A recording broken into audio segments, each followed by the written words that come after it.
Hello friends, एक बार पुनः आप सभी का हमारे इस online platform study with GK YouTube channel पर हार्दिक स्वागत है।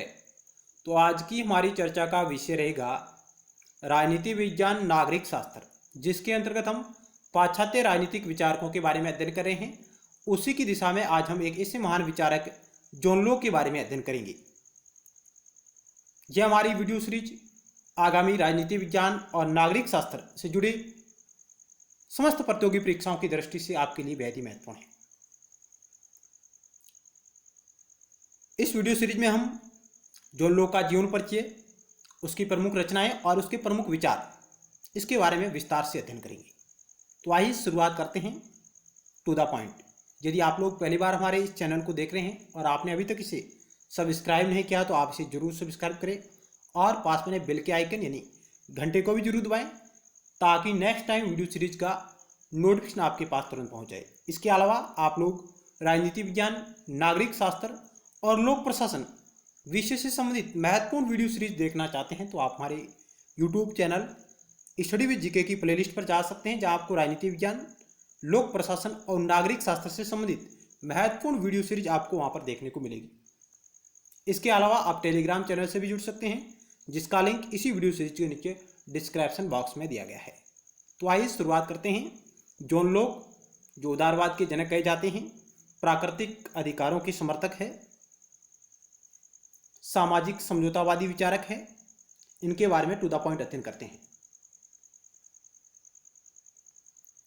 सबसे पहले जॉन लॉक का जीवन परिचय और उसके बाद महत्वपूर्ण रचनाएं और उसके बाद उनके विचार को जानने का प्रयास करेंगे।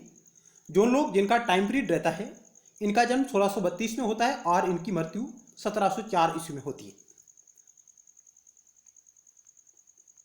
जॉन लॉक को रक्तहीन क्रांति का दार्शनिक, जो इंग्लैंड की जो गौरवपूर्ण क्रांति हुई 1688, उसका दार्शनिक माना जाता है, जिसे रक्तहीन क्रांति के नाम से भी जाना जाता है। इंग्लैंड की गौरवपूर्ण क्रांति उदार और सीमित शासन का पोषक था। कौन? John Locke. हॉब्स से भिन्न सामाजिक समझौते की परिकल्पना करने वाला विचारक, ऑक्सफोर्ड यूनिवर्सिटी का प्राध्यापक और सामाजिक समझौते के सिद्धांत का एक महत्वपूर्ण स्तंभ माना जाता है जॉन लॉक को। तो जॉन लॉक का राजनीति विज्ञान के क्षेत्र में किस प्रकार योगदान रहा और उनके किस प्रकार के विचार है जिन्होंने इस पूरी दुनिया को प्रभावित किया, तो आइए शुरुआत करते हैं।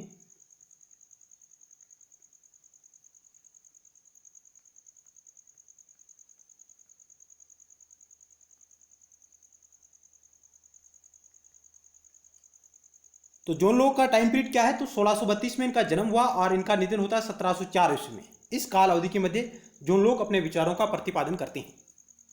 सामाजिक समझौता सिद्धांत के प्रतिपादक जॉन लॉक का जन्म 1632 में यूके यानी इंग्लैंड में सामरसेटशायर के एक रिंगटन नामक स्थान पर एक मध्यम वर्गीय परिवार में हुआ।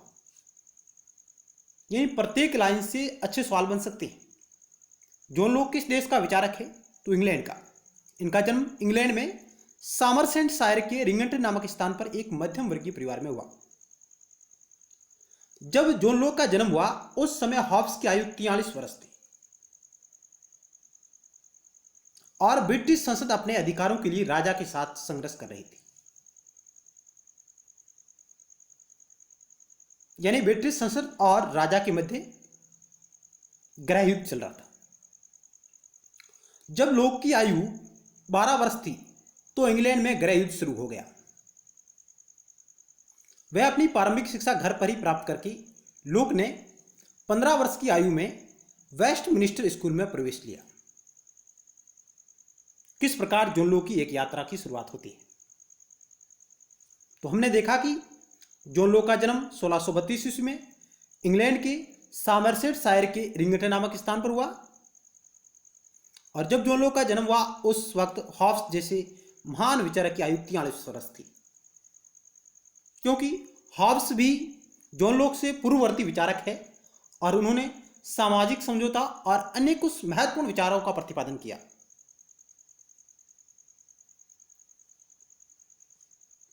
आगे देखते हैं। लोक ने 1652 ईस्वी में 20 वर्ष की आयु में ऑक्सफोर्ड यूनिवर्सिटी में उच्च शिक्षा की प्राप्ति हेतु गई। उसने ऑक्सफोर्ड यूनिवर्सिटी में यूनानी भाषा में दर्शन शास्त्र, अलंकार शास्त्र का अध्यापन कार्य किया, परंतु उस समय के संकीर्ण अनुशासन ने औपचारिक अध्ययन के लिए उसके उत्साह को मंद कर दिया।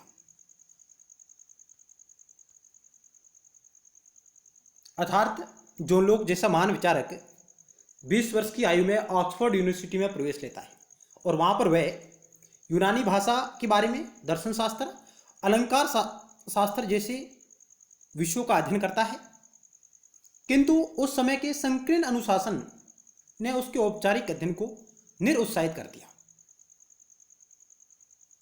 उसके बाद जॉन लॉक 1656 ईस्वी में बीए तथा 1658 ईस्वी में एमए की उपाधि प्राप्त कर लेता है और उसके बाद वह ऑक्सफोर्ड यूनिवर्सिटी में यूनानी भाषा, काव्य शास्त्र और दर्शन शास्त्र के अध्यापक के रूप में कार्य करता है। यानी वहाँ पर वह एक अध्यापक के रूप में भी कार्य उसने वहाँ पर किया है।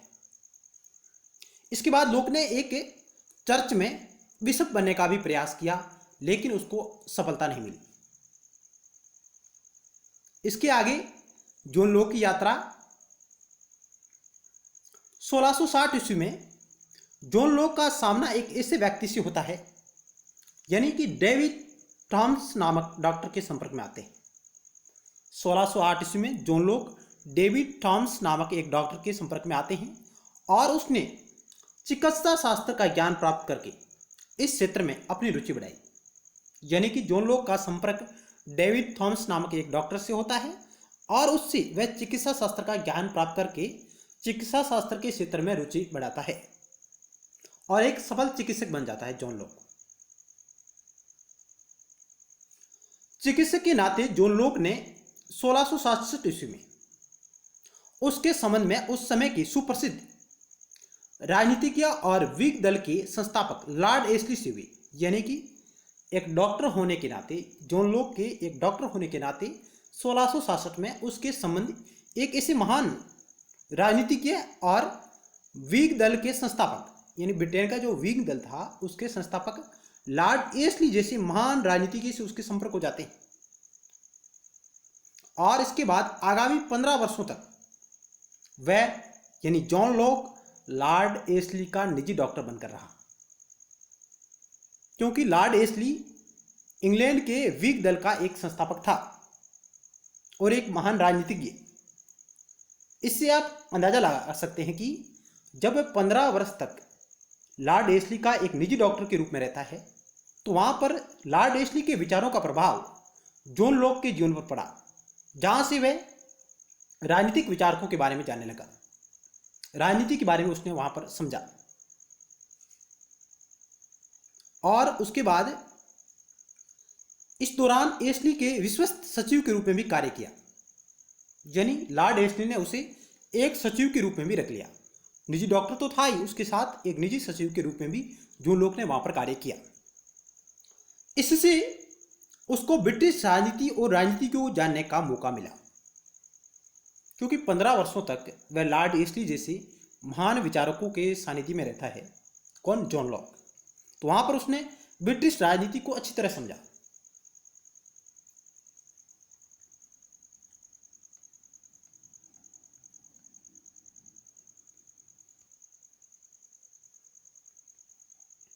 आगे 1672 ईस्वी में लॉर्ड एशली चांसलर बन जाते हैं। तो लॉक ने उनकी कृपा से कतिपय महत्वपूर्ण शासकीय पदों पर कार्य किया, यानी लॉर्ड एशली को चांसलर बना दिया जाता है ब्रिटेन में 1672 ईस्वी में। और जब लॉर्ड एशली चांसलर बना तो जॉन लॉक को भी विभिन्न पदों पर नियुक्ति दी गई, परंतु रोमन कैथोलिक चर्च का पक्ष लेने की राजा की प्रवृत्ति का विरोध करने के कारण लॉर्ड एशली को 1673 ईस्वी में चांसलर के पद से हटा दिया गया, जिसका प्रभाव जॉन लॉक के जीवन पर भी पड़ा, क्योंकि जॉन लॉक लॉर्ड एशली का निजी सचिव और निजी डॉक्टर था। यानी लॉर्ड एस्ली चांसलर बने, लेकिन उसने रोमन कैथोलिक चर्च का पक्ष लेने की राजा की प्रवृत्ति थी, उसका लॉर्ड एस्ली ने विरोध किया, जिस कारण लॉर्ड एस्ली को चांसलर के पद से हाथ धोना पड़ा और उसका प्रभाव जॉन लॉक के जीवन पर भी पड़ा। इस दौरान इंग्लैंड में राजनीतिक विद्रोह की आग फिर से भड़क उठी। राजा ने एस्ली से नाराज होकर 1681 में जॉन लॉक को पद से हटा दिया, क्योंकि जॉन लॉक वहां पर कुछ राजनीतिक पद ग्रहण किए हुए थे लॉर्ड एस्ली की सत्रसाया में, और प्रोटेस्ट धर्म का समर्थन करने के कारण उसे राजद्रोह का दोषी मानकर उस पर मुकदमा चलाया। यानी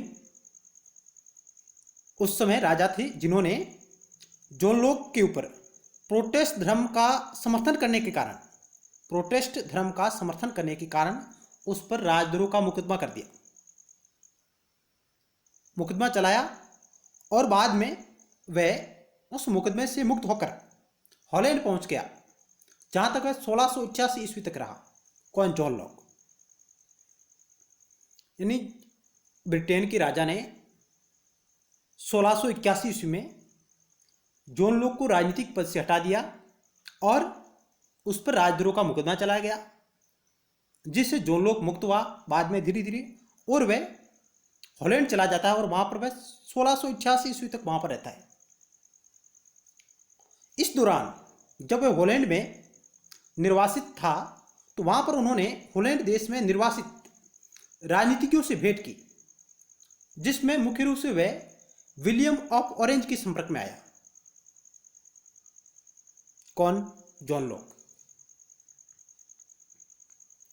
जब 1688 की इंग्लैंड की रक्तहीन क्रांति, जिसको गौरवपूर्ण क्रांति कहा जाता है, सफल होती है, यानी जहां पर राजा को हटाकर एक संवैधानिक राजतंत्र की स्थापना की जाती है,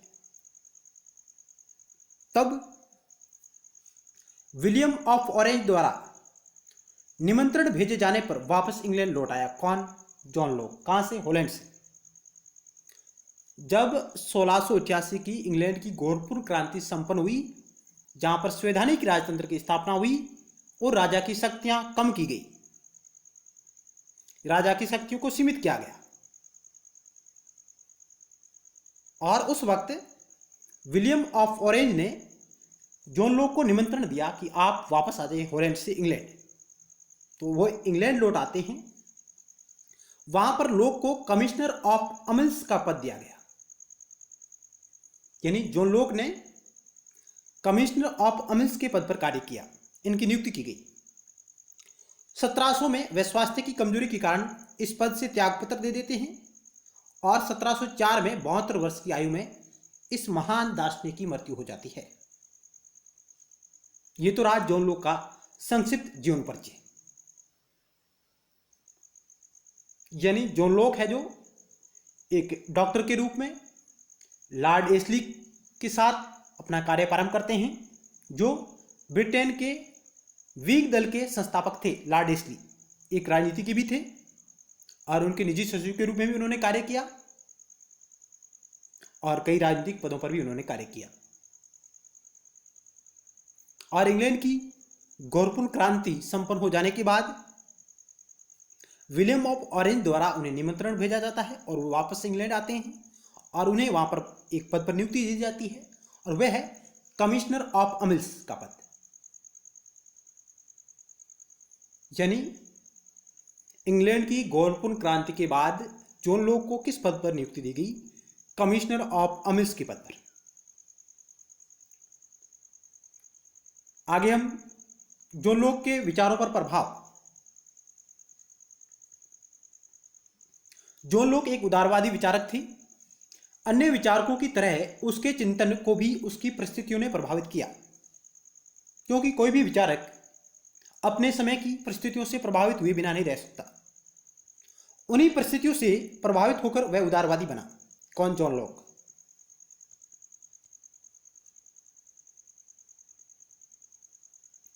जॉन लॉक का परिवार उदारवादी और प्यूरिटन वातावरण तथा उसके उदारवादी मित्रों ने उसके चिंतन को प्रभावित किया। यानी जॉन लॉक के परिवार का झुकाव उदारवाद की तरफ था और प्यूरिटनवादी वातावरण तथा उसके उदारवादी मित्रों ने उसके चिंतन को प्रभावित किया, यानी जॉन लॉक के चिंतन को प्रभावित किया।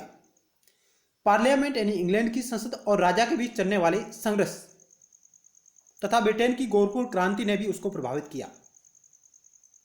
यानी ब्रिटिश संसद और राजा के मध्य संघर्ष चल रहा था। पार्लियामेंट और राजा के बीच सत्ता के नाम पर चल रहे गृह युद्ध में सत्ता की पक्षकारों की विजय हुई। इसके परिणाम स्वरूप क्रॉमवेल की अध्यक्षता में ब्रिटेन में गणतंत्र की स्थापना हुई। 1658 में क्रॉमवेल की मृत्यु हो जाती है और उसके पश्चात पुनः ब्रिटेन में राजतंत्र की स्थापना होती है और चार्ल्स द्वितीय सम्राट बनता है। लेकिन इंग्लैंड की रक्तहीन क्रांति, इंग्लैंड की गोरखपुर क्रांति के तहत चार्ल्स द्वितीय को सम्राट पद से त्याग पत्र देना होता है। इस प्रकार जॉन लॉक के उदारवादी और सीमित शासन का समर्थक रहा और इन परिस्थितियों ने जॉन लॉक को प्रभावित किया। तो जॉन लॉक एक उदारवादी विचारक है, सीमित शासन के समर्थक है।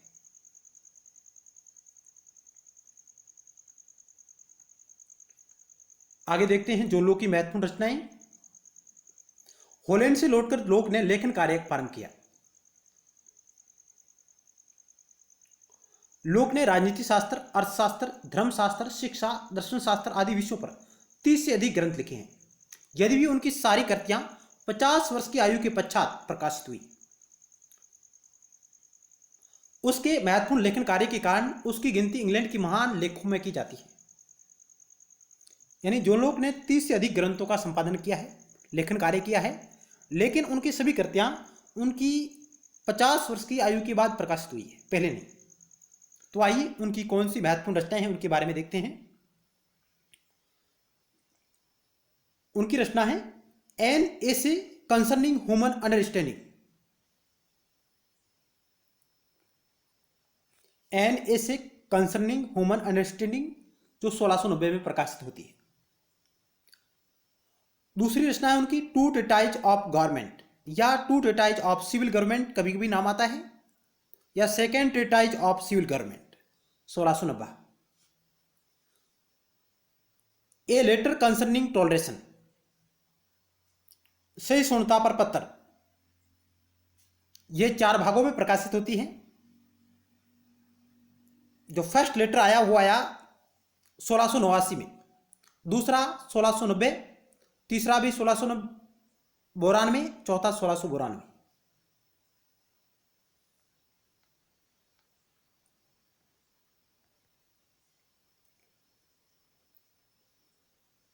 N essay concerning human understanding 1690, two treatise of government, इसको हम second treatise of civil government कह सकते हैं 1690। A letter concerning toleration 1689। उसके बाद आई a second letter on toleration 1690। उसके बाद आई a third letter on toleration 1692 और उसके बाद आई a fourth letter on toleration 1692। उसके बाद उन्होंने लिखा कैरोलिना ओरिजिनल कॉन्स्टिट्यूशन, कैरोलिना का मौलिक संविधान 1692 और उसके बाद है सम थॉट्स कंसर्निंग एजुकेशन 1693।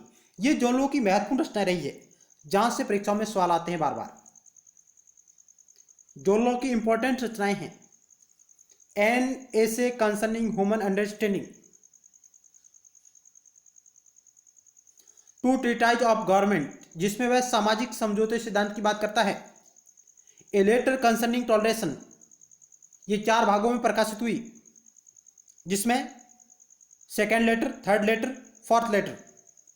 उसके बाद कैरोलिनाज ओरिजिनल कॉन्स्टिट्यूशन, कैरोलिना का मौलिक संविधान, सम थॉट्स कंसर्निंग एजुकेशन। तो ये जॉन लॉक की महत्वपूर्ण रचनाएं रही है। यहां से तक कौन सी पुस्तक जॉन लॉक के द्वारा लिखित है या नहीं है। आगे चलते हैं।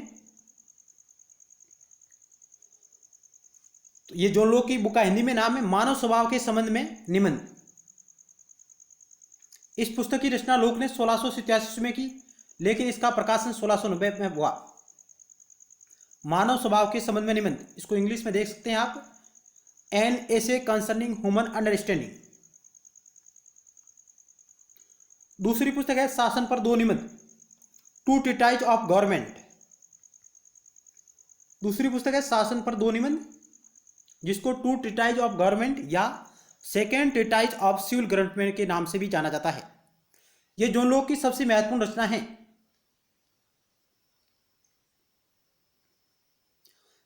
ये जो दो निबंध है, इसमें पहले निबंध पर लॉक ने रॉबर्ट फिल्मर द्वारा प्रतिपादित राजा के दैवीय अधिकारों के सिद्धांत का खंडन किया है। Two treatise of civil government है, इस पुस्तक के पहले निबंध में उसने यानी रॉबर्ट फिल्मर द्वारा प्रतिपादित राजा के दैवीय अधिकारों के सिद्धांत का खंडन किया है, और दूसरे निबंध में उसने राजा की निरंकुशता का विरोध किया। इस ग्रंथ में जॉन लॉक ने हॉब्स के निरंकुशवाद का विरोध किया है। 1688 की रक्तहीन क्रांति के बाद इंग्लैंड के सिंहासन पर राजा विलियम के सत्तारूढ़ होने के औचित्य को भी सिद्ध करने का प्रयास है जो जॉन लॉक ने किया है। कौन सी पुस्तक में? शासन पर दो निबंध, टू ट्रीटाइज ऑफ गवर्नमेंट, यानी जिसमें पहला निबंध है वह रॉबर्ट फिल्मर द्वारा प्रतिपादित राजा के दैवीय अधिकारों के सिद्धांतों का खंडन करता है, और दूसरे निबंध में वह राजा की निरंकुशता का विरोध करता है, और जिस प्रकार हॉब्स ने निरंकुशवाद का समर्थन किया उसका जॉन लॉक विरोध करता है। और इसी पुस्तक में उसने इंग्लैंड की गौरवपूर्ण क्रांति, रक्तहीन क्रांति के बाद इंग्लैंड के सिंहासन पर संवैधानिक राजतंत्र की स्थापना होती है और राजा विलियम सत्तारूढ़ होते हैं, और उनके औचित्य को सिद्ध करने का भी प्रयास उन्होंने इस पुस्तक में किया है। उसके बाद जॉन लॉक के इस प्रकार के विचारों के बाद प्रोफेसर वाहन ने जॉन लॉक की रचना को दो नाली बंदूक कहा। प्रोफेसर वाहन ने जॉन लॉक की यह रचना टू ट्रीटाइज ऑफ गवर्नमेंट को दो नाली बंदूक कहा, जिसकी एक नली रॉबर्ट फिल्मर द्वारा प्रतिपादित पुस्तक पेट्रियार्क या पेट्रियोकी में प्रतिपादित राजा के दैवीय अधिकारों के खंडन करने के लिए है, और दूसरी नली है जो हॉब्स द्वारा लिखित लेविथोन में प्रतिपादित निरंकुशवाद का विरोध करने के लिए है। यानी प्रोफेसर वाहन कहते हैं कि टू ट्रीटाइज ऑफ गवर्नमेंट रचना है जो वह दो नाली बंदूक की तरह है, जिसकी एक नली तो रॉबर्ट फिल्मर द्वारा प्रतिपादित रॉबर्ट फिल्मर की रचना है पेट्रियार्क, जिसमें उसने राजा के दैवीय अधिकारों के सिद्धांत का प्रतिपादन किया था, उसका जॉन लॉक खंडन करता है। दूसरी नली है जो हॉब्स की तरफ जाती है, जिसमें जॉन लॉक हॉब्स के लेविथान में निरंकुश राजतंत्र की जो स्थापना की गई थी उसका जॉन लॉक खंडन करता है। तो ये प्रोफेसर वाहन का कथन अपने आप में महत्वपूर्ण है, जहां से भी कई प्रकार के सवाल आते हैं।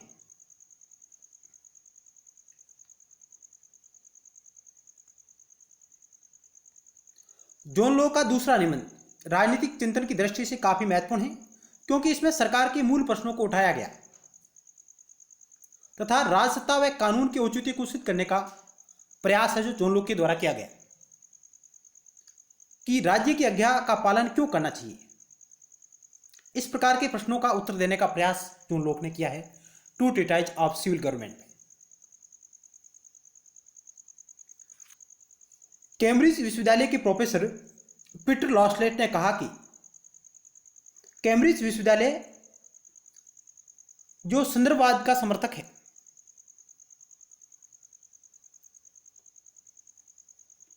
यहां के प्रोफेसर पीटर लॉस्लेट, जिन्होंने कहा कि जॉन लॉक की यह पुस्तक 1683 में लिखी गई थी, टू ट्रीटाइज ऑफ गवर्नमेंट है जो 1683 में लिखी गई थी, लेकिन स्टुअर्ट राजाओं के दंड के भय से प्रकाशित नहीं की गई, लेकिन स्टुअर्ट सम्राटों के दंड के भय से प्रकाशित नहीं की गई। यह ग्रंथ 1688 में इंग्लैंड की गौरवपूर्ण क्रांति को सैद्धांतिक आधार प्रदान करता है।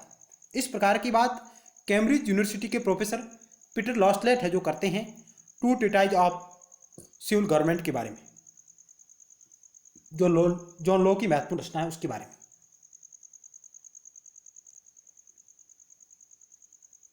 इस प्रकार का कथन भी परीक्षाओं में पूछा जा सकता है पीटर लोस्टेट से संबंधित है। और उसके बाद जॉन लॉक ने स्वयं इस ग्रंथ के प्रकाशन के संदर्भ में लिखा है कि यह पुस्तक विलियम ऑफ ऑरेंज के सत्तारूढ़ होने का औचित्य सिद्ध करने का प्रयास है। जॉन लॉक है जो स्वयं अपनी इस पुस्तक के बारे में लिखते हैं कि यह पुस्तक विलियम ऑफ ऑरेंज के सत्तारूढ़ होने का औचित्य सिद्ध करने का प्रयास है।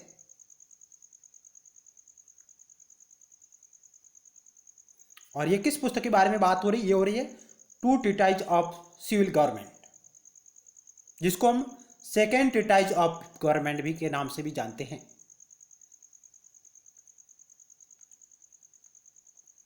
आगे चलते हैं। ये जॉन लॉक की पुस्तकों का हिंदी में अनुवाद है। सहिष्णुता पर पहला पत्र 1689 ईस्वी में लॉक ने हॉलैंड में ही लैटिन भाषा में यह पुस्तक प्रकाशित करवाई। उसके बाद सहिष्णुता पर दूसरा पत्र, सहिष्णुता पर तीसरा पत्र, सहिष्णुता पर चौथा पत्र, कुल 4 पत्र संपादित हुए हैं। और कैरोलिना का मौलिक संविधान, यह रचना 1692 ईस्वी में प्रकाशित हुई। शिक्षा से संबंधित कतिपय विचार, ये 1693 में आते हैं जॉन लॉक के। और इन सभी ग्रंथों में सबसे महत्वपूर्ण जो जॉन लॉक की रचना है वो है टू ट्रीटाइज ऑफ गवर्नमेंट, यानी शासन पर 2 निबंध।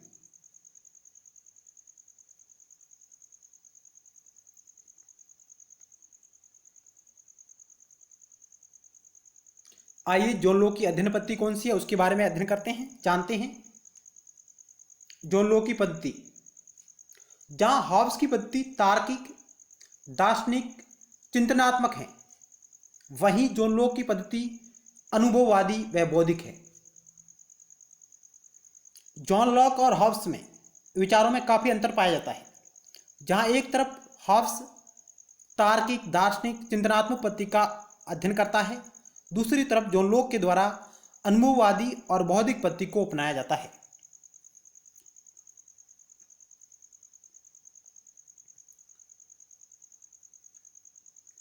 लॉक के अनुसार मानव ज्ञान अनुभव द्वारा सीमित होता है। यानी जॉन लॉक कहता है कि मानव का ज्ञान अनुभव द्वारा सीमित होता है, अनुभव के बिना ज्ञान की कल्पना नहीं की जा सकती। जॉन लॉक का यह विचार है। जॉन लॉक के अनुसार अनुभव ज्ञान का स्रोत है और अनुभव से ही ज्ञान की उत्पत्ति होती है। यहां से कई प्रकार के सवाल आते हैं। जॉन लॉक के मानव स्वभाव के बारे में विचार, यहां से कथन और कारण वाले भी सवाल आ सकते हैं। जॉन लॉक के बारे में कौन से विचारों का सत्य है, असत्य है, इस प्रकार के भी सवाल आ सकते हैं। तो आपको यहां से ध्यानपूर्वक प्रत्येक लाइन को पढ़ना होगा और उस पर गौर करना होगा। यानी जॉन लॉक के अनुसार मानव ज्ञान अनुभव द्वारा सीमित होता है, अनुभव के बिना ज्ञान की कल्पना नहीं की जा सकती। लॉक के अनुसार अनुभव ज्ञान का स्रोत है और अनुभव से ही ज्ञान की उत्पत्ति होती है। लॉक के अनुसार मानव मस्तिष्क एक कोरे कागज की तरह है, जिसमें जन्मजात कोई विचार नहीं होता। मानव मस्तिष्क एक कोरे कागज की तरह है, एक कोरी स्लेट है, जिसमें जन्मजात कोई विचार नहीं होता है। मानव मस्तिष्क को एक कोरी प्लेट की संज्ञा देता है, एक खाली प्लेट की संज्ञा देता है कौन? John Locke. जॉन लॉक कहते हैं कि सभी विचारों की उत्पत्ति 2 स्रोतों से होती है। पहला स्रोत वो बताते हैं संवेदना और दूसरा है प्रत्यक्ष बोध। जॉन लॉक ने कहा कि सभी विचारों की उत्पत्ति 2 स्रोतों से होती है। पहला स्रोत है संवेदना और दूसरा है प्रत्यक्ष बोध। इन स्रोतों द्वारा प्राप्त अनुभव मनुष्य के मस्तिष्क में प्रवेश करते हैं, जो उसमें चेतना तथा प्रतिबिंब उत्पन्न करते हैं।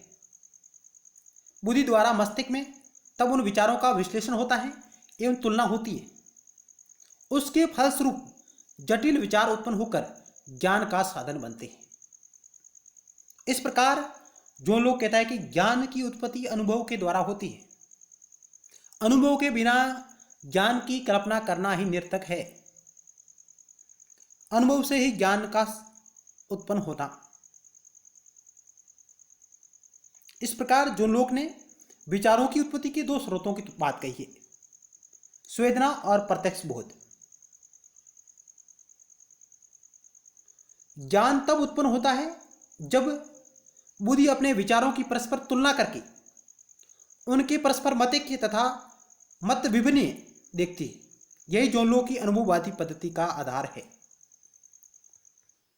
कुल मिलाकर कहें तो जॉन लॉक कहते हैं कि ज्ञान, मानव का जो ज्ञान है अनुभव द्वारा सीमित है। दूसरी बात, अनुभव के बिना ज्ञान की कल्पना नहीं की जा सकती। अनुभव ही ज्ञान का स्रोत है। विचारों की उत्पत्ति दो स्रोतों से होती है, संवेदना और प्रत्यक्ष बोध। प्रत्यक्ष बोध और संवेदना, इन अनुभवों से मनुष्य के मस्तिष्क में ये स्रोत प्रवेश करते हैं जो उसमें चेतना तथा प्रतिबिंब उत्पन्न करते हैं। बुद्धि द्वारा मस्तिष्क में तब उन विचारों का विश्लेषण होता है और तुलना होती है। उसके फलस्वरूप जटिल विचार उत्पन्न होते हैं और जटिल विचार ही ज्ञान के साधन बनते हैं। यही क्या है जॉन लॉक की अनुभववादी पद्धति है। तो जॉन लॉक ने हॉब्स की तुलना में अनुभववादी और बौद्धिक पद्धति का ऊपर बल दिया है, जबकि हॉब्स ने तार्किक, दार्शनिक और चिंतनात्मक पद्धति पर बल दिया है।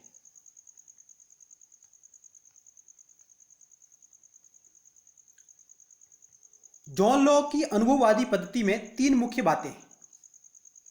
पहली बात है, ज्ञान की उत्पत्ति का एकमात्र स्रोत अनुभव है।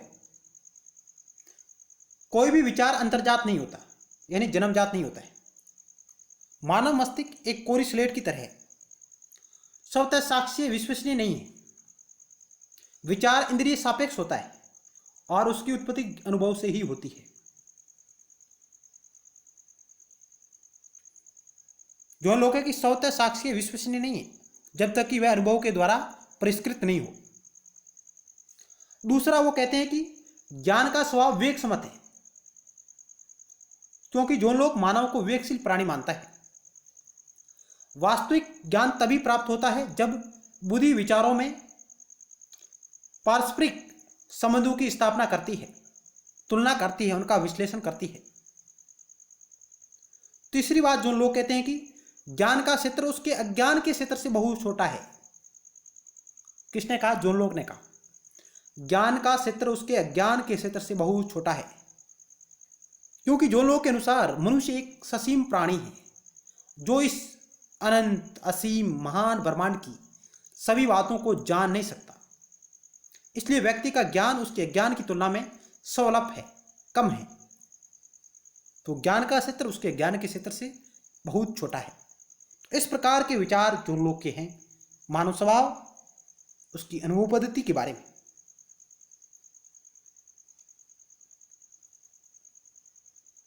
यहां से किस प्रकार के सवाल आते हैं उनके बारे में हम एक नेक्स्ट वीडियो सीरीज में टू द पॉइंट एमसीक्यू के बारे में चर्चा करेंगे कि जॉन लॉक के विचारों से किस प्रकार के सवाल परीक्षाओं में पूछे जा रहे हैं और जाने वाले हैं।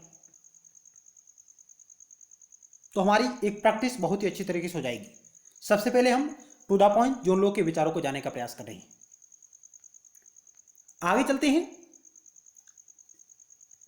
लॉक की अध्ययन पद्धति हॉब्स की अध्ययन पद्धति से भिन्न थी, क्योंकि लॉक हॉब्स की तरह एक दार्शनिक नहीं है। उसमें हॉब्स की तरह मौलिकता नहीं है। लॉक का विचार न तो गहन अध्ययन का प्रतिफल है, न ही तर्क का। वह सिर्फ व्यवहारिक बुद्धि का धनी है। कौन? John Locke. जहां हॉब्स ने वैज्ञानिक, भौतिक, मनोवैज्ञानिक तथा तार्किक पद्धति को अपनाया है, वहीं लॉक की अध्ययन पद्धति विचार पद्धति अनुभवजन्य, मनोवैज्ञानिक तथा बुद्धिपरक है। यानी हॉब्स और जॉन लॉक के विचारों में काफी अंतर पाया जा रहा है। जहां हॉब्स वैज्ञानिक, भौतिक, मनोवैज्ञानिक तथा तार्किक पद्धति का उपयोग करता है, अपनाता है, वहीं जॉन लॉक विचार पद्धति अनुभवजन्य, मनोवैज्ञानिक और बुद्धिपरक का उपयोग करता है।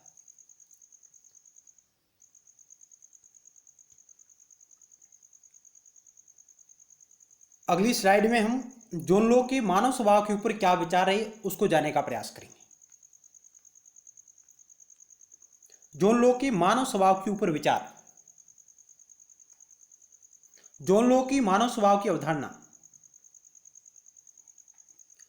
लॉक के मानव स्वभाव पर विचार हॉब्स से सर्वथा विपरीत है, क्योंकि लॉक के मानव स्वभाव पर विचार उसकी प्रसिद्ध पुस्तक मानव विवेक से संबंधित निबंध ऐसे कंसर्निंग ह्यूमन नेचर में प्रकाशित हुई।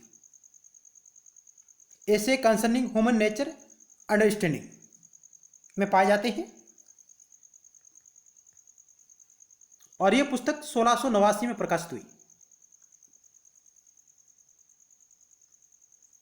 1689 में।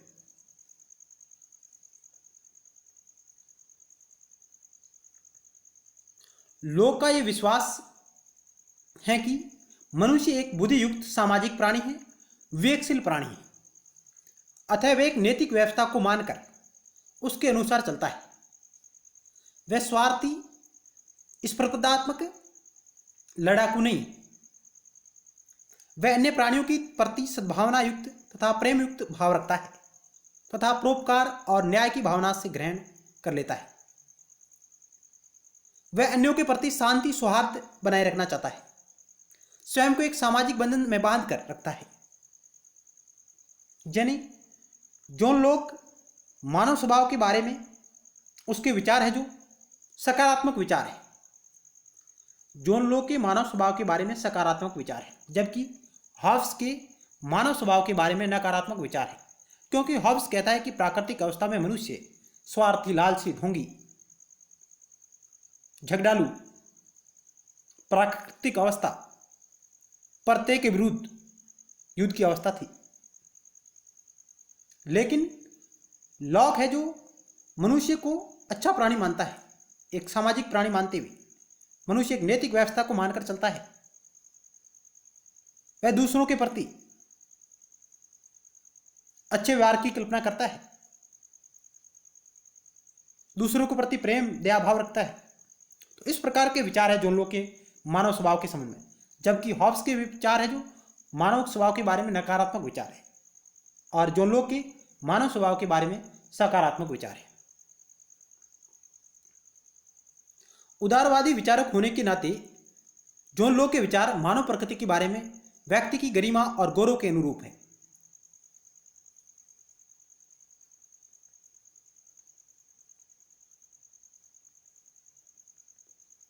लॉक के अनुसार मनुष्य विवेकशील प्राणी है क्योंकि वह अपने हित को समझता है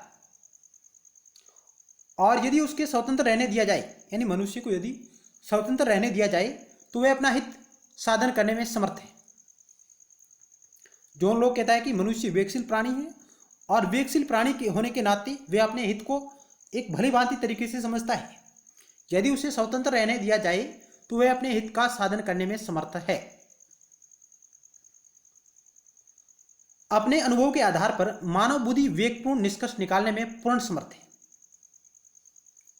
जॉन लॉक के विचारों के अनुसार मनुष्य अपने अनुभव के आधार पर मानव बुद्धि विवेकपूर्ण निष्कर्ष निकालने में पूर्ण समर्थ है। मानव प्रकृति के बारे में लॉक का दृष्टिकोण नैतिकतावादी है। मानव प्रकृति के बारे में जॉन लॉक का दृष्टिकोण नैतिकतावादी है। लॉक का मानना है कि अपनी नैतिक प्रवृत्ति के कारण ही मानव पशु से अलग है।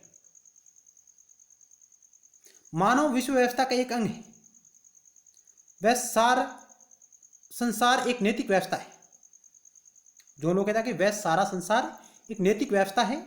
मानवीय विवेक इस विश्व नैतिक व्यवस्था और मानव संबंध स्थापित करता है। लोग का कहना है कि मनुष्य सामाजिक प्राणी होने के नाते इस विश्व व्यवस्था में आवश्यकता पड़ने पर एक दूसरे की सहायता करने को तैयार रहते हैं, एक दूसरे के दुख में भागीदार बनते हैं। लेकिन कभी कभी उसमें शत्रुता, द्वेष, हिंसा, परस्पर भर्त्सना की भाव भी उत्पन्न हो जाते हैं। किंतु अपनी नैतिक प्रवृत्ति, विवेक एवं भौतिक आवश्यकताओं के कारण वह समाज से बाहर जाना नहीं चाहता। वह समाज में रहकर ही अपने कुछ सामाजिक मापदंडों के अनुरूप ढालने का प्रयत्न करता है मनुष्य।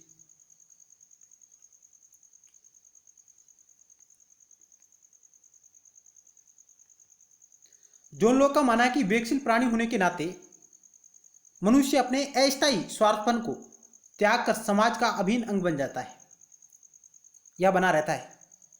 लॉक का कहना है कि सभी मानव जन्म से एक दूसरे के समान है, शारीरिक दृष्टिकोण से नहीं अपितु नैतिक दृष्टिकोण से। बहुत ही अच्छा यहाँ से सवाल बना हुआ है कि जॉन लॉक के अनुसार सभी मानव जन्म से एक दूसरे के समान है नैतिक दृष्टिकोण से, न कि शारीरिक दृष्टिकोण से। क्योंकि हॉब्स सभी दृष्टिकोण से मानव स्वभाव को एक तरह का मानता था, स्वार्थी, ढोंगी, लालची, झगड़ालू प्रवृत्ति का। लेकिन जॉन लॉक है जो कहते हैं कि सभी मानव जन्म से एक दूसरे के समान है, नैतिक दृष्टिकोण से, शारीरिक दृष्टिकोण से नहीं। प्रत्येक व्यक्ति एक ही गिना जाता है, अतः वह नैतिक दृष्टि से एक दूसरे के बराबर है। कोई भी किसी दूसरे की इच्छा पर आश्रित नहीं है। प्रत्येक व्यक्ति की अपनी इच्छाएं होती हैं। ये समस्त इच्छाएं मानवीय क्रियाओं का स्रोत हैं। इच्छा पूर्ण होने पर व्यक्ति की सुख तथा पूरा न होने पर दुख का अनुभव करता है। हॉब्स जिस प्रकार मनुष्य के नकारात्मक चित्रण करता है, उसके विपरीत जो लोग मनुष्य का सकारात्मक चित्रण करता है।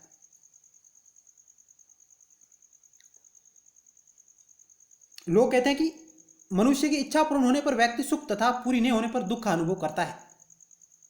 इसलिए मनुष्य हमेशा सुख प्राप्ति के ही प्रयास करता है और दुख को त्यागता है। मानव सदैव उन्हीं कार्यों को करता है जिनसे उसे आनंद मिले और दुख से वह दूर रहता है। लोगों का कहना है कि मनुष्य को वही कार्य करना चाहिए जिससे सामूहिक प्रसन्नता प्राप्त हो, क्योंकि सामूहिक प्रसन्नता ही कार्यों की अच्छाई बुराई का मापदंड है। इस प्रकार बात करें तो जॉन लॉक में उपयुक्ततावाद के विचारों की झलक देखने को मिलती है, जिस प्रकार जेरेमी बेंथम कहते हैं।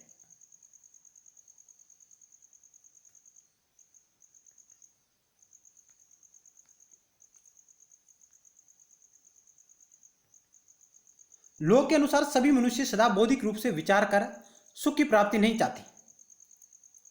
यानी जॉन लॉक के अनुसार सभी मनुष्य बौद्धिक रूप से विचार कर सुख की प्राप्ति नहीं करते हैं, सुख नहीं चाहते हैं। मनुष्य वर्तमान के सुख को भविष्य के सुख से, समीप के सुख को दूर के सुख से अधिक महत्व देते हैं। मनुष्य वर्तमान के सुख को भविष्य के सुख से एवं समीप के सुख को दूर के सुख से अधिक महत्व देते हैं। इससे व्यक्तिगत हित सार्वजनिक से मिल जाते हैं। अतः लोक ने कहा कि जहाँ तक संभव हो मनुष्य को दूरस्थ हितों से प्रेरित होकर कार्य करना चाहिए, जिससे व्यक्तिगत हित एवं सार्वजनिक हित में समन्वय स्थापित हो सके। मनुष्य को दूरदर्शी, सतर्क और चतुर होना चाहिए। जॉन लॉक के अनुसार लोक को मनुष्य की स्वशासन की योग्यता पर पूरा भरोसा है। उसका मानना है कि यानी जॉन लॉक का मानना है कि अपनी बुद्धि और विवेकशीलता द्वारा मनुष्य अपने कर्तव्यों एवं प्राकृतिक कानूनों का पालन कर सकता है और वह अपनी इच्छा अनुसार कार्यों को करने से ही अपना जीवन शांति में बना सकता है। इस स्थिति में यानी प्राकृतिक अवस्था में जो लोग मनुष्य के 3 अधिकारों की बात करता है, जीवन, स्वतंत्रता एवं संपत्ति के अधिकार को प्राकृतिक अधिकारों की श्रेणी में रखता है।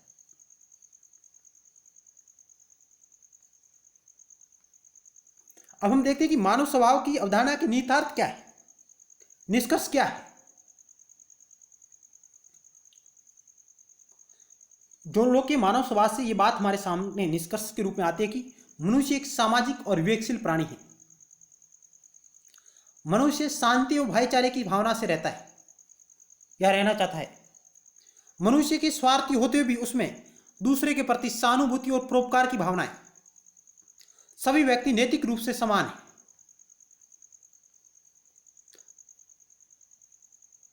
जॉन लॉक के अनुसार मनुष्य एक सामाजिक और विवेकशील प्राणी है। मनुष्य शांति और भाईचारे की भावना से रहना चाहता है। प्राकृतिक अवस्था शांतमय है। मनुष्य के स्वार्थी होते भी उसमें दूसरों के प्रति सहानुभूति और परोपकार की भावना है। सभी व्यक्ति नैतिक रूप से समान है।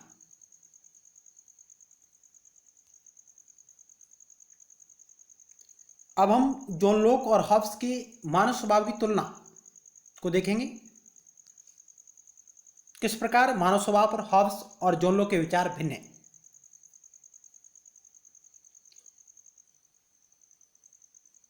हॉब्स और जॉन लॉक के मानव स्वभाव की अवधारणा के अध्ययन के बाद हम निम्न अंतर कर सकते हैं। हॉब्स ने मनुष्य को स्वार्थी तथा आत्म केंद्रित बताया है। यानी हॉब्स मनुष्य को स्वार्थी और आत्म केंद्रित बताता है, जबकि जॉन लॉक ने उसे परोपकारी और सदाचारी बताया है। पहली तुलना ये रही कि हॉब्स मनुष्य को स्वार्थी, आत्म केंद्रित बताता है, जबकि जॉन लॉक मनुष्य को परोपकारी और सदाचारी बताता है। दूसरी तरफ हॉब्स ने मनुष्य को असामाजिक, बुद्धिहीन प्राणी माना है। हॉब्स मनुष्य को असामाजिक बुद्धिहीन प्राणी मानता है, जबकि जॉन लॉक मनुष्य को सामाजिक और विवेकशील प्राणी मानता है।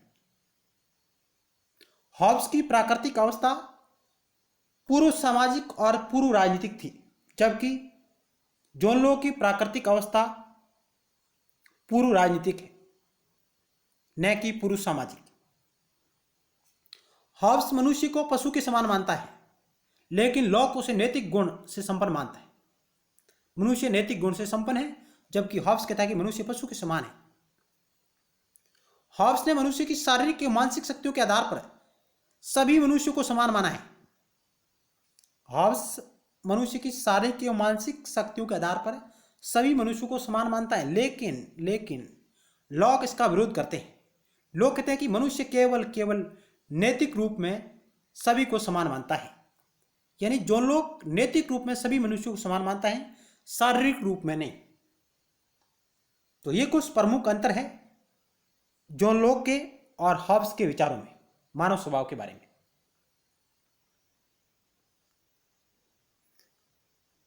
अब हम देखते हैं कि मानव स्वभाव की अवधारणा की आलोचना, जॉन लॉक की मानव स्वभाव की अवधारणा की आलोचना क्यों की जाती है? वे कौन से आधार है जिनके आधार पर मानव स्वभाव की आलोचना की जाती है? जॉन लॉक का नैतिकता का सिद्धांत संदेहपूर्ण एवं अस्पष्ट है। जॉन लॉक कहता है कि सभी मनुष्य नैतिक दृष्टि से समान हैं, तो यह सिद्धांत अपने आप में संदेहपूर्ण अस्पष्ट है। लॉक नैतिक रूप से सभी मनुष्यों को समान मानता है, लेकिन वह यह स्पष्ट नहीं करता कि असह्य की कसौटी क्या है। इसलिए यह सिद्धांत संदेहपूर्ण अस्पष्ट है। इसमें वैचारिक स्पष्टता का पूर्णतः अभाव पाया जाता है। दूसरी उसकी आलोचना यह है कि मानव स्वभाव के बारे में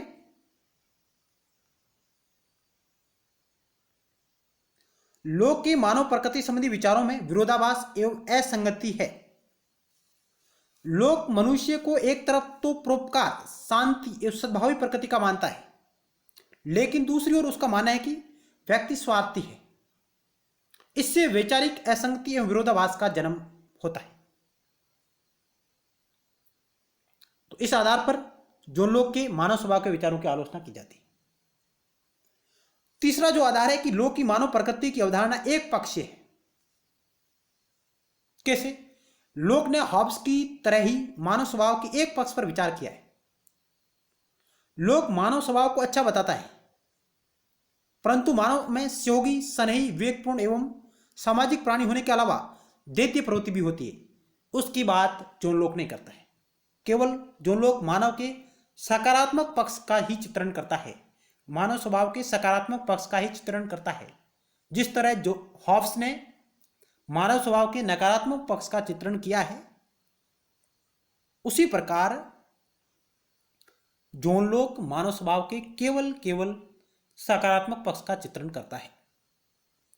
लॉक ने इस तथ्य की अनदेखी की है कि मानव दैत्य और देव प्रकृतियों दोनों का मिश्रण है। यानी इस धारणा की जो लोग अनदेखी करता है, उसे नकारता है कि मानव दैत्य देव प्रकृतियां दोनों का मिश्रण है। ऐसी बात जॉन लॉक नहीं करता है। उसकी नजर में, यानी जॉन लॉक की नजर में मानव केवल अच्छाइयों का प्रतीक है। इस कथन का कोई ऐतिहासिक प्रमाण लॉक के पास नहीं है। इस प्रकार जॉन लॉक की मानव प्रकृति की अवधारणा एक पक्षीय है। यह इसकी आलोचना है। चौथी आलोचना है कि लॉक उपयुक्तवाद को बढ़ावा देता है। उपयुक्तवादी विचारों की झलक जॉन लॉक के विचारों में पाई जाती है। लॉक की दृष्टि से मनुष्य सदैव सुख की प्राप्ति के ही कार्य करता है। वह मानव जीवन का उद्देश्य सुख प्राप्त ही मानता है। इससे उपयुक्तवाद को बढ़ावा मिलता है। लॉक का अपने इस मत के लिए मनुष्य सामाजिक प्राणी है, कोई तार्किक और वैज्ञानिक आधार नहीं है जॉन लॉक के पास में कि मनुष्य एक सामाजिक प्राणी है। इसका जॉन लॉक के पास कोई तार्किक और वैज्ञानिक आधार नहीं। इन आधार पर जॉन लॉक के मानव स्वभाव के विचारों की आलोचना भी की जाती है। उपयुक्त आलोचनाओं के बावजूद भी जॉन लॉक के मानव स्वभाव पर जो विचार है, वे अपने आप में महत्वपूर्ण स्थान रखते हैं, क्योंकि जॉन लॉक ने मानव स्वभाव के दैवीय गुणों का वर्णन करते हुए व्यक्ति को एक सामाजिक प्राणी, लॉक ने इस सिद्धांत में मानव प्रकृति का चित्रण लोक को व्यक्तिवादियों की श्रेणी में लाकर खड़ा कर देता है, क्योंकि जॉन लॉक का चिंतन मनुष्य के सामाजिक होने पर केंद्रित है, जिसमें व्यक्ति मुख्य भूमिका निभाता है। आधुनिक राजनीतिक चिंतन में जॉन लॉक के मानव प्रकृति के पर विचार है जो अमूल्य है अपने आप में। तो ये रहे जॉन लॉक के मानव स्वभाव के बारे में विचार, जिसमें हमने हॉब्स व जॉन लॉक के विचारों की तुलना की और मानव स्वभाव के विचारों की आलोचनाएं क्या है उनको भी हमने देखा है। आगे चलते हैं। इस स्लाइड में हम जॉन लॉक के राज्य सिद्धांत का अध्ययन करेंगे। जॉन लॉक सीमित राज्य के सिद्धांत का प्रतिपादन करता है, सीमित राज्य का समर्थक है। जॉन लॉक का है राज्य व्यक्तियों के पारस्परिक समझौते की उपज है। लॉक ने प्राकृतिक अवस्था की कमियों को दूर करने के लिए अपने राज्य की स्थापना की। प्राकृतिक अवस्था के दोषों को दूर करके मानव द्वारा राज्य की स्थापना करके शांति और सुव्यवस्था कायम करने के उद्देश्य से लॉक ने अपने सीमित राज्य की व्यवस्था की। यानी प्राकृतिक अवस्था के दोषों को दूर करके मानव द्वारा राज्य की स्थापना करके शांति और सुव्यवस्था कायम करने के उद्देश्य से लॉक ने अपने सीमित राज्य की व्यवस्था की है। लॉक के समझौते द्वारा राजनीतिक समाज की व्यवस्था उत्पन्न की जाती है। प्राकृतिक समाज में रहने वाले व्यक्तियों द्वारा सर्व समुदाय अथवा राजनीतिक समाज या राज्य की उत्पत्ति की जाती है। कहने का मतलब यह है कि प्राकृतिक अवस्था में लोगों ने प्राकृतिक अधिकारों की रक्षा के लिए एक समझौता किया। जॉन लॉक का सामाजिक समझौता दो प्रकार से होता है, जिसमें प्रत्येक व्यक्ति समझौता करके नागरिक समाज की स्थापना करता है। दूसरा समझौता वह होता है जिसमें सभी नागरिक और राजा मिलकर सरकार की स्थापना करते हैं। पहले समझौते में राजा उसका भाग नहीं, जबकि दूसरे समझौते में राजा और नागरिक समाज के मध्य समझौता होता है। इस प्रकार जॉन लॉक का सामाजिक समझौता दो प्रकार से संपन्न होता है।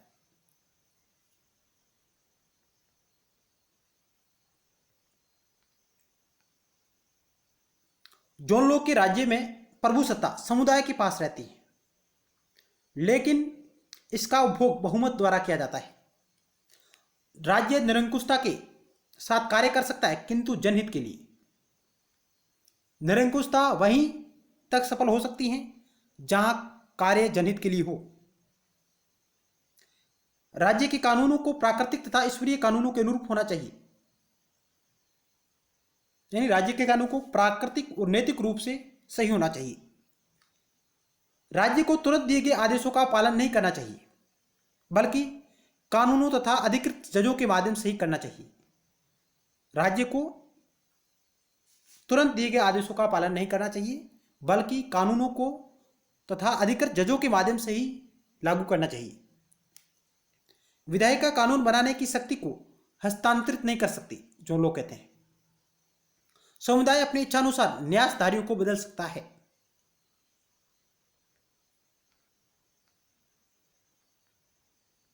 अब हम देखते हैं कि निष्कर्ष रूप से जॉन लॉक के सामाजिक समझौते द्वारा स्थापित राज्य की विशेषताएं क्या है।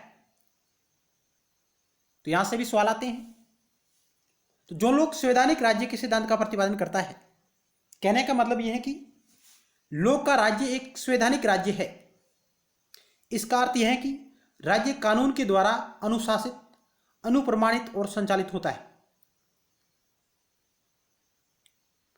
लॉक की मान्यता है कि जहां मनुष्य अनिश्चित, अज्ञात एवं स्वेच्छाचारी इच्छा के अधीन रहते हैं, वहां उन्हें राजनीतिक स्वतंत्रता प्राप्त नहीं हो सकती।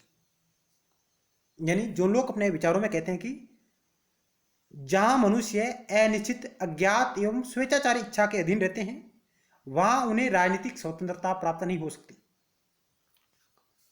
विधानसभा प्राकृतिक कानून की सीमा के अंतर्गत रहकर कानून निर्माण का कार्य करती है। जहां राज्य संचालन कानूनों द्वारा होता है, वहां नागरिकों की राजनीतिक स्वतंत्रता सुरक्षित रह सकती है। तो जॉन लॉक का कथन है कि जहां विधि नहीं, वहां स्वतंत्रता नहीं। जहां कानून नहीं वहां स्वतंत्रता नहीं। इस प्रकार जोन लोक का राज्य एक संवैधानिक राज्य है।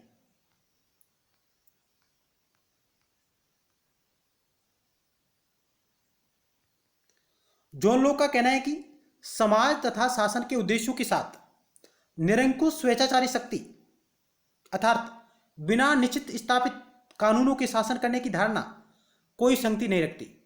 यानी समाज तथा शासन के उद्देश्यों के साथ निरंकुश स्वेच्छाचारी शक्ति है या बिना निश्चित स्थापित कानूनों के शासन करने की धारणा कोई संगति यानी कोई संबंध नहीं रखती। लोक का कहना है कि प्रत्येक राज्य में कार्यपालिका के पास संकटकालीन शक्तियां होती हैं। इन शक्तियों को विशेषाधिकार कहा जाता है। प्रत्येक राज्य में कार्यपालिका के पास संकटकालीन शक्तियां होती है जिन्हें जो लोग विशेषाधिकार कहता है, और ये विशेषाधिकार कानून के पूरक होते हैं। इस प्रकार लोक ने विशेषाधिकार के महत्व को कानून की सत्ता के अनुपूरक रूप में स्वीकार किया है। अतः जोन लोक का संवैधानिक राज्य का प्रबल समर्थक है जोन लोक। इसलिए लोक ने कहा कि जहां कानून का अंत होता है वहां ही निरंकुशता का प्रारंभ होता है। जहां कानून का अंत होता है वहीं निरंकुशता का आरंभ होता है, यानी प्रारंभ होती है। जहां कानून नहीं वहां स्वतंत्रता नहीं, जहां विधि नहीं वहां स्वतंत्रता नहीं, ये जोन लोक का कथन है।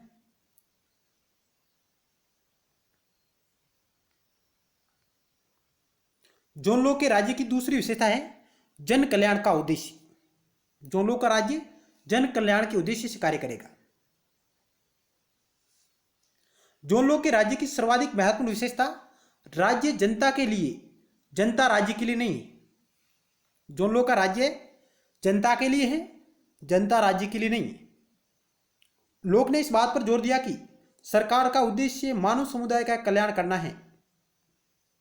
लोक ने लिखा है, संपत्ति को नियमित करने और उसका परिरक्षण करने के लिए दंड सहित कानून बनाने तथा उन कानूनों को क्रियान्वित करने के लिए समुदाय की सैनिक शक्ति प्रयोग करने के अधिकार ये सिर्फ जनता की भलाई के लिए है। क्योंकि जो लोग संपत्ति के अधिकार को सबसे महत्वपूर्ण मानता है। संपत्ति का अधिकार एक प्राकृतिक अधिकार है।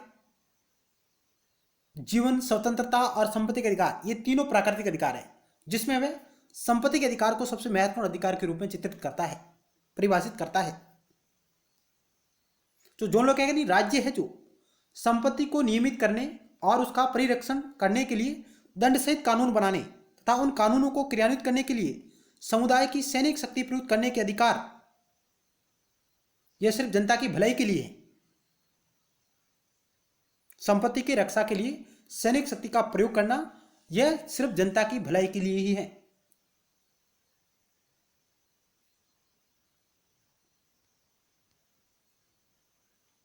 राज्य जहां तक हो जन कल्याण की भावना से कार्य करेगा।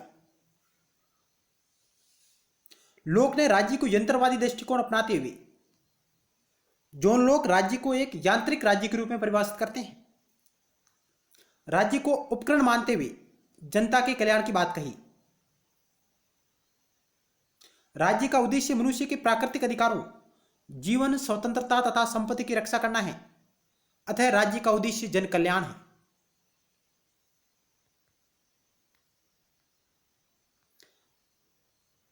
जोन लोक का राज्य सहमति पर आधारित है। यानी लोक के राज्य की उत्पत्ति जन समुदाय की व्यापक सहमति पर होती है, यानी सामाजिक समझौते के द्वारा। प्राकृतिक अवस्था में सभी मनुष्य स्वतंत्र और समान हैं, इसलिए किसी को उसकी इच्छा के विपरीत राज्य का सदस्य बनने के लिए विवश नहीं किया जा सकता। जो लोग कहते हैं कि प्राकृतिक अवस्था में सभी मनुष्य स्वतंत्र और समान हैं नैतिक दृष्टि से, इसलिए किसी को उसकी इच्छा के विपरीत राज्य का सदस्य बनने के लिए विवश नहीं किया जा सकता। जो लोग राज्य की व्यवस्था से बाहर प्राकृतिक अवस्था में रहना चाहिए वे प्राकृतिक अवस्था में रह सकते हैं। लोक के अनुसार मनुष्य की सहमति स्पष्ट और प्रत्यक्ष न होकर मौन भी हो सकती है।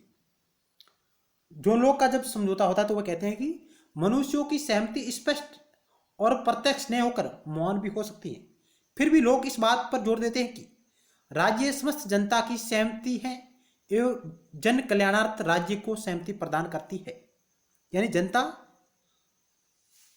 की सहमति राज्य को जन कल्याण हेतु सहमति प्रदान करती है और उसकी आज्ञा का पालन करती है। जनता राज्य की आज्ञा का पालन क्यों करेगी? क्योंकि राज्य नामक संस्था का अवतार है, जो गठन है, जो जन कल्याण के लिए हुआ है, जन कल्याण की भलाई के लिए हुआ है।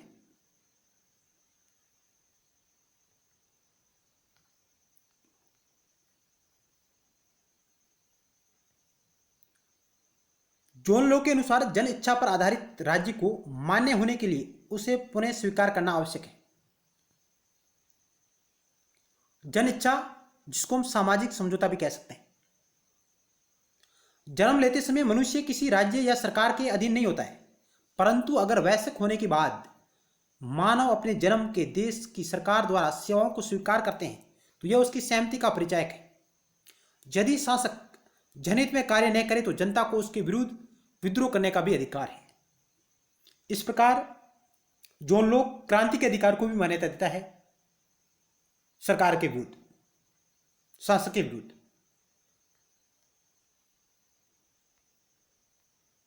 जोन लॉ का राज्य एक धर्मनिरपेक्ष राज्य है।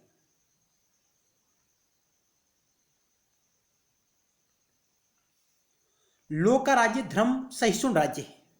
लॉ का मानना है कि विभिन्न धर्मावलंबियों के रहने से राज्य की एकता नष्ट नहीं होती। जो लोग धर्मनिरपेक्ष राज्य का समर्थन करते हैं और वो कहते हैं कि विभिन्न प्रकार के धर्म के जब लोग रहते हैं तो राज्य की एकता नष्ट नहीं होती है। लोग के लिए धर्म व्यक्तिगत वस्तु है। धर्म का संबंध व्यक्ति की भावना और आत्मा से होता है। लोक व्यक्ति के उसके अंतःकरण की भावना के अनुसार उपासना की स्वतंत्रता प्रदान करता है, अतः राज्य के लोगों के धार्मिक मामलों में हस्तक्षेप नहीं करना चाहिए। परंतु यदि मानव की धार्मिक गतिविधियों से समाज पर बुरा प्रभाव पड़ता है या शांति भंग होती है तो लोक के अनुसार राज्य उनकी धार्मिक गतिविधियों पर प्रतिबंध लगा सकता है। धर्म और राज्य दोनों के अलग अलग कार्य होते हैं। हॉब्स की तरह लोक ने तो राज्य को धर्मवादी और न ही चर्च को राज्य के अधीन रखने का पक्षपाती। यानी हॉब्स की तरह जोन लोक न तो राज्य को धर्मवादी बनाता है और न ही चर्च को राज्य के अधीन रखता है। वह धर्मनिरपेक्ष दृष्टिकोण का प्रतिपादन करता है हॉब्स की तरह।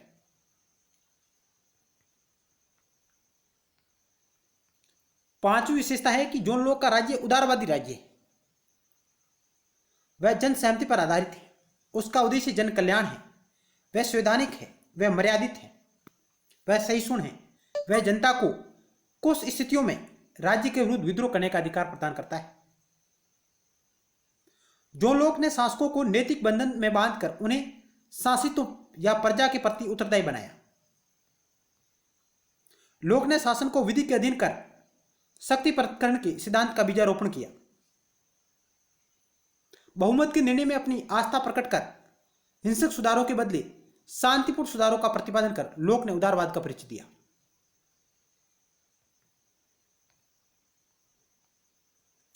जोन लोक का राज्य सीमित राज्य है। जोन लोक का राज्य सीमित और मर्यादित है, असीम और निरंकुश नहीं है हॉब्स की तरह। लोक ने राज्य पर सीमाएं लगाकर उसे मर्यादित बना दिया। लोक ने कहा कि राज्य जनता द्वारा प्रदत्त अधिकारों का ही प्रयोग कर सकता है। राज्य तो जनता का मात्र अभिकर्ता एजेंट है। राज्य को विशेष उद्देश्यों की पूर्ति के लिए धरोहर के रूप में शक्ति प्रदान की गई है। राज्य उनसे हटकर कोई कार्य नहीं कर सकता। लोक का मत है कि नागरिक कानून प्राकृतिक कानून का अंग है। नागरिक कानून प्राकृतिक कानून की व्याख्या करके ही अनुचित कार्यों के लिए शीघ्र दंड की व्यवस्था करता है। प्राकृतिक कानून सर्वदा उचित अनुचित का मापदंड होता है। विधान पालिका प्राकृतिक कानून के अनुसार अपने कानून का निर्माण करती है। इस प्रकार राज्य प्राकृतिक कानून द्वारा सीमित होता है। राज्य कभी संपत्ति के अधिकार का हरण नहीं कर सकता। राज्य की उत्पत्ति जीवन, स्वतंत्रता और संपत्ति के अधिकारों की सुरक्षा के लिए हुई है।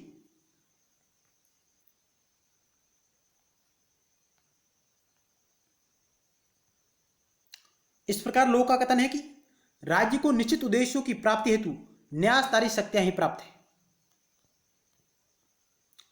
लॉ की रचना शासन पर दो निबंध two treatise of civil government में प्रमुख उद्देश्य शासन की सत्ता को मर्यादित करना है, अतः लोक सीमित एवं मर्यादित शासन पर बल देता है। यानी जॉन लॉक ने राजनीतिक संप्रभुता की बात कही है। जिस प्रकार हॉब्स निरंकुश संप्रभुता के सिद्धांत का प्रतिपादन करता है, उसके विपरीत जॉन लॉक राजनीतिक संप्रभुता की बात करता है।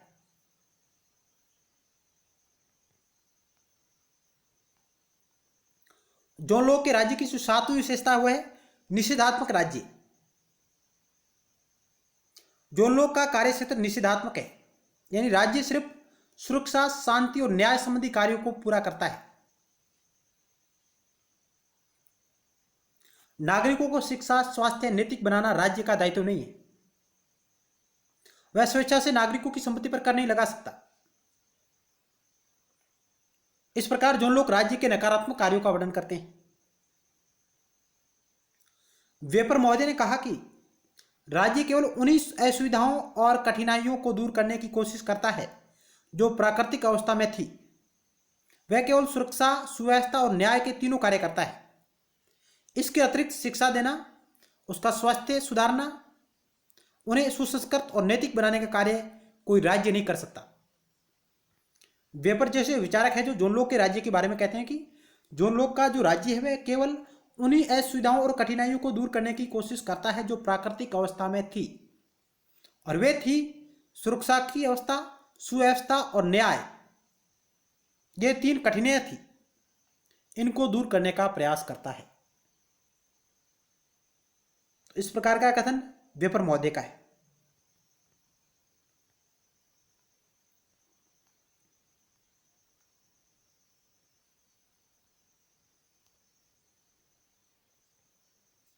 आगे जॉन लॉक का राज्य न तो नागरिकों के चरित्र सुधारने का प्रयास करता है, न ही उनके जीवन यापन को व्यवस्था करता है। निषेधात्मक होते हुए भी जॉन लॉक का राज्य स्वार्थ को परमात्मा में बदलने के लिए सक्षम है। जॉन लॉक का राज्य कृत्रिम दंडों का प्रावधान कर मनुष्य का अधिकाधिक सुख सुविधाओं और प्रसन्नता का उपभोग करने में सहायता करता है। जॉन लॉक ने अपने राज्य की स्थापना करके राजनीति विज्ञान की कुछ गंभीर समस्याओं को सुलझाने का प्रयास किया, जैसे राज्य का उद्देश्य क्या है, राज्य का आदेश व्यक्तियों के क्यों मानता है। लोग इन समस्याओं का स्पष्ट उत्तर अपने इस सिद्धांत के माध्यम से दिया है। यानी राज्य का आदेश जनता क्यों माने।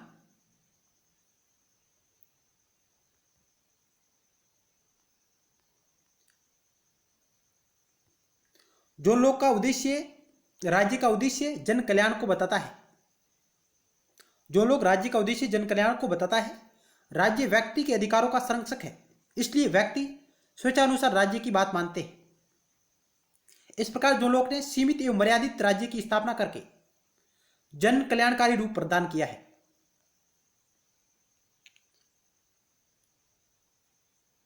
अतः लॉक का राज्य उदारवादी, कल्याणकारी, जन सहमति पर आधारित राज्य है। यह सीमित और मर्यादित राज्य है जिसका वैधानिक और संवैधानिक आधार है। अतः लोक इस सिद्धांत की स्थापना से एक उदारवादी चिंतक के रूप में मान्यता मिलती है जॉन लॉक को। लॉक इस देन को कभी नकारा नहीं जा सकता। आधुनिक चिंतन में जॉन लॉक उदारवादी विचारधारा का महत्वपूर्ण योगदान रहा है, और इस प्रकार जॉन लॉक को उदारवाद का जनक कहा गया।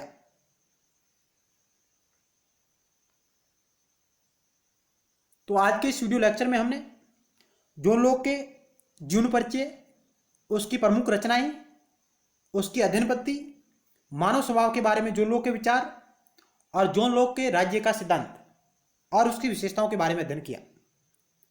नेक्स्ट वीडियो सीरीज में हम जॉन लॉक के कुछ अन्य और महत्वपूर्ण विचारों को जानने का प्रयास करेंगे और साथ ही महत्वपूर्ण सवालों को भी देखेंगे। धन्यवाद।